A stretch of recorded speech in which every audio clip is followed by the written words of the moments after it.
Comment va évoluer le pari sportif dans les 5-10 prochaines années? C'est ce qu'on va voir aujourd'hui dans cette nouvelle vidéo et je remercie le membre qui m'a envoyé cette belle question très intéressante qui englobe beaucoup de choses. Il m'avait même demandé ce que je voyais de Dorado dans le futur. Bref, je ne vais pas pouvoir tout aborder dans cette vidéo, mais en tout cas, merci à lui et en tout cas, n'hésitez pas à me faire part de votre avis en commentaire. Comment vous voyez les paris sportifs en France dans les 5-10 prochaines années et de mettre un petit pouce bleu, de rejoindre le canal Telegram pour un accompagnement beaucoup plus poussé, pour rentrer un petit peu dans mon quotidien, savoir mes idées, mes opinions, etc. pour toujours progresser et partager ensemble notre passion pour le betting. Alors, comment je vois les paris sportifs en France dans les 5-10 prochaines années? J'ai envie de dire qu'il y a surtout principalement deux voies possibles. La première, d'accord, on continue comme ça. On continue comme ça. L'autorité de régulation des jeux en ligne est toujours là. Peut-être un peu plus souple, mais toujours présente. Mais je pense qu'à un moment, les pubs, que ce soit à la télé, peut-être même sur Internet, ou peut-être même aussi dans les abribus, seraient du moins beaucoup plus régulées et peut-être même interdites. Aujourd'hui, sauf si je me trompe, mais j'ai jamais vu une pub pour inciter les gens à aller au casino. Il n'y a plus de pubs. Avant, c'était exactement le cas. Il y avait des pubs pour la clope, il y avait des pubs pour l'alcool, et à un moment, vu que c'était, comment dire, il y avait beaucoup plus de malades qui coûtaient beaucoup plus cher finalement que ce que rapportait la clope, les pubs ont été interdites. Et je me pose la question si là ils mettent le paquet sur les paris sportifs et une fois qu'il y aura beaucoup trop de gens addicts à soigner et que ça sera plus rentable ou du moins pas assez rentable, ils vont d'un point de vue aussi éthique interdire les pubs dans les paris sportifs. Parce que pour moi, je pense que ça va être vraiment cette voie-là qui va être vraiment privilégiée parce que ça fait 10 ans que je suis dans les paris sportifs. 10 ans que j'essaye, 10 ans que je suis dans les paris sportifs, 15 ans que je suis dans les paris sportifs, mais 10 ans que j'essaye de conseiller et d'aider le parieur français à évoluer, à voir le pari sportif comme un investissement et non du gambling, c'est-à-dire du loto, et quelque chose de fun. Et je vois pas l'évolution en 10 ans. C'est-à-dire qu'en 10 ans, on a clairement, pour faire un schéma assez gros, 90% des gens qui gamblent et 10% entre guillemets qui essayent de faire les choses bien. Et ça représente un petit peu ce qu'on a, 90% de perdants et 10% de gagnants globalement, ou du moins qui sont évolution plus zéro. Je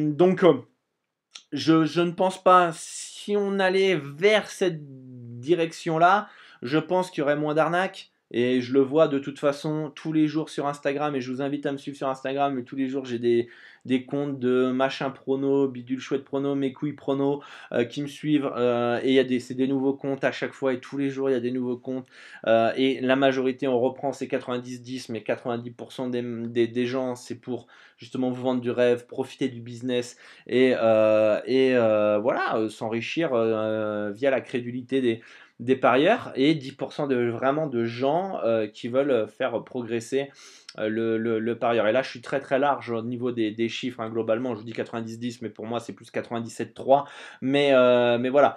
Donc, je ne pense pas qu'on va aller vers cette voie-là parce que certes, il y a des gens qui veulent progresser, mais ça reste une infime partie. C'est-à-dire qu'en 10 ans de vidéos YouTube, quasiment, vous pouvez le voir, je suis pas le YouTuber dans les paris sportifs ou la personne dans les paris sportifs la plus suivie globalement, parce que mon discours casse les couilles, parce que je casse comment dire, les croyances.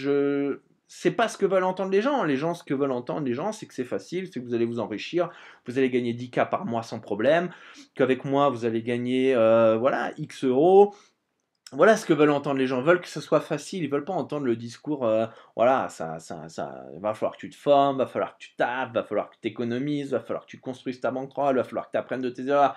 Le parcours du combattant, quoi. Ils veulent voilà, tout de suite la villa et la piscine et tout ça. Donc, je ne pense pas. Sinon, aujourd'hui, on aurait de plus en plus de gens qui nous rejoigneraient et pourtant notre discours passe pas forcément trop souvent, ou du moins assez, dans le sens où j'ai fait une vidéo récemment, comment gagner dans les paris sportifs, où bah, au lieu de vendre une méthode miracle, bah, je dis va bosser mon coco, forme-toi, fais ci, fais ça, le truc un peu relou, j'ai jamais eu autant de dislikes, d'accord. Donc et pourtant on est de plus en plus nombreux comment dire, à promouvoir, hein, le discours de l'investissement dans les paris sportifs. Avant j'étais tout seul, aujourd'hui on peut être une dizaine à promouvoir ce discours-là, et pourtant j'ai pas l'impression que il y a une prise de conscience vraiment globale du parieur français. Donc pour moi, je pense qu'on va continuer dans la full lose et le goinfrage des différentes taxes indirectes, etc. Et à la fin, interdire les pubs, tout simplement. Donc voilà mon évolution, pas top top au final des paris sportifs en France. Je suis assez pessimiste parce que il y a peu de parieurs qui me permettent finalement d'avoir un discours positif. Si aujourd'hui je serais suivi par des milliers et des milliers de personnes et des millions, là je pourrais dire ok, on va vers le bon chemin, on va sur l'autre autoroute. Finalement là on va directement à fond, à fond, à fond beaucoup de joueurs endettés malheureusement et beaucoup de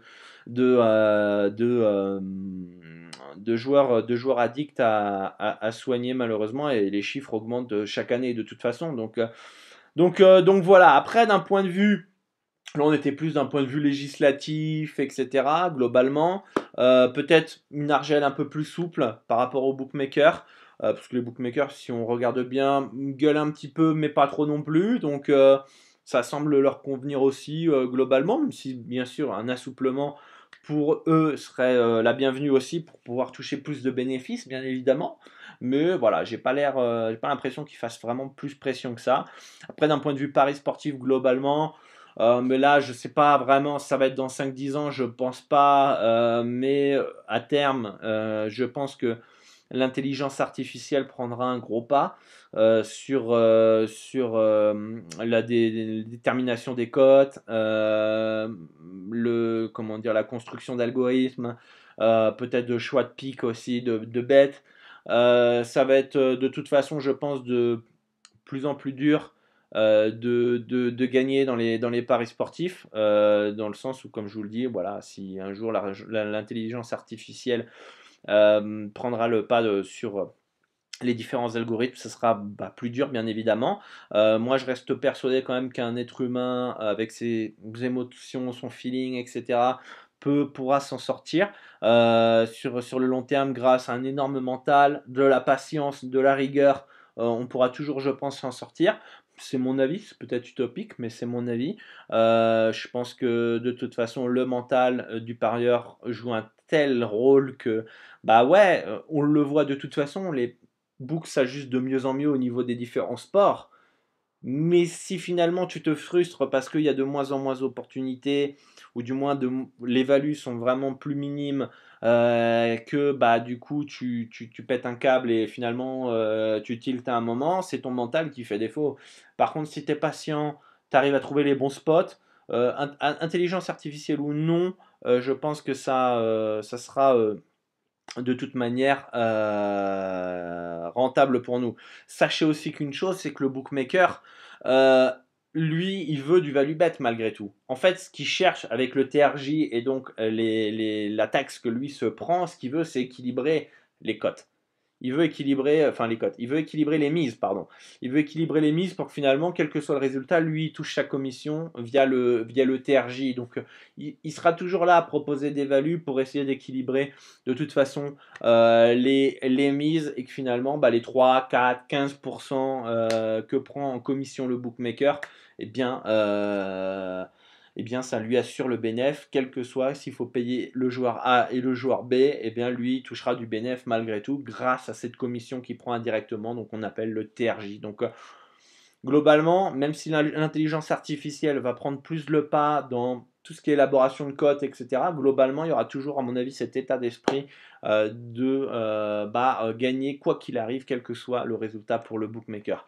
Donc voilà, pour mon évolution dans les paris sportifs en France à l'avenir, mais en tout cas pour moi, là, la dernière partie, je pense qu'elle sera plus globale, mondiale, hein, mais en France, ce sera plus la première partie de cette vidéo qui risque de se produire. Voilà, n'hésitez pas à me faire part de votre avis en commentaire. En tout cas, débat très intéressant où on pourrait discuter des heures et des heures et rentrer encore plus dans les détails. Mais en tout cas, n'hésitez pas à me faire part si j'ai oublié quelques trucs, à me le dire dans les commentaires. À bientôt et un grand merci à tous pour votre soutien. Ciao les amis!